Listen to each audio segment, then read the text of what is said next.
To obtain the Void Raven Sword, Balmung, and Citadelle Morts, you'll first need to obtain the Raven Bastard Sword and an Antiquity. They can be obtained in any order. To obtain the Raven Bastard Sword, you'll need to find a special type of zombie wearing a helmet on its head, making it immune to headshots. This special zombie will appear frequently and randomly so long as two conditions are met. 1. Pack-a-punch has been opened, and 2. The round is 10 or higher. When the zombie is killed, it will drop a stamp item which can be picked up. A player can only hold one stamp at a time. Holding the stamp, interact with the farthest statue to the left upon entering the dining hall. Interact with it to obtain the Raven Bastard Sword. As an extra note, the remaining 3 statues in this room each hold their own Bastard Sword, which are each acquired via the same means. If all 4 Bastard Swords are collected, the aforementioned special zombies will stop spawning. To obtain the Antiquity, you'll first need to open the Alchemy Room, which is done by opening Pack-a-Punch and then approaching this wall in the dining hall or this wall in the sitting rooms. In this room, 1 of 5 possible Antiquities will spawn in 1 of 5 different random locations. Upon entering the Alchemy Room from the dining hall, 1 location is on this shelf to the right of these flasks. 1 location is on this desk to the right of the skull.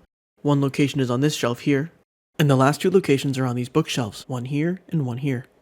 Interact with the Antiquity to obtain it. With the Bastard Sword and the Antiquity, go to the tavern cellar and interact with the circular device to place the antique in the center of it. Interact with it again to place the Bastard Sword in the slot below it. Interact with it a 3rd time and you'll face the device up close and zombies won't attack you. This device has 2 rings. The innermost ring includes 4 symbols, each of which represents an element that is either fire, earth, air, or water. The outermost ring includes 12 symbols, each of which represents a zodiac sign. In astrology, each zodiac sign correlates with one of the 4 aforementioned elements, as well as an animal or object which, in this puzzle, is represented by the Antiquity you previously obtained in the middle of the device. Of the 5 possible Antiquities that can be obtained, the zodiac sign they represent and the element that they are associated with are as follows. The Horn Antiquity correlates with the ram that represents the zodiac sign Aries, which is associated with the element fire. The Twins Antiquity correlates with the twins that represent the zodiac sign Gemini, which is associated with the element air. The Jaw Antiquity correlates with the lion that represents the zodiac sign Leo, which is associated with the element fire. The Scorpion Antiquity correlates with the scorpion that represents the zodiac sign Scorpio, which is associated with the element water. Finally, the Fish Antiquity correlates with the fish representing the zodiac sign Pisces, which is associated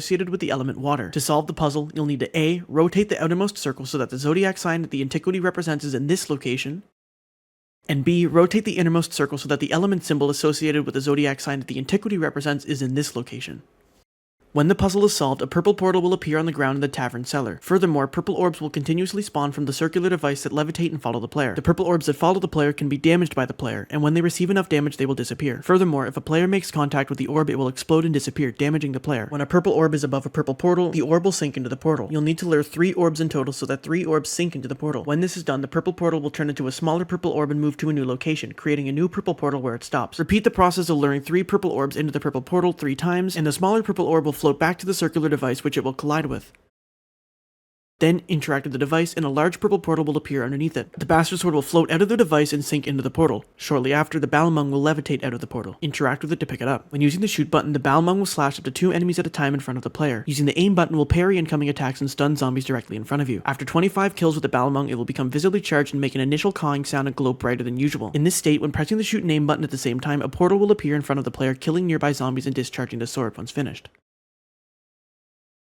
Furthermore, when charged, damaging enemies has a chance to activate the Shadow Rift effect. If you drop the sword on the ground, it will shortly respawn held by the statue that previously held the Raven Bastard Sword. If you found this guide informative, consider liking but no pressure. Thanks for watching.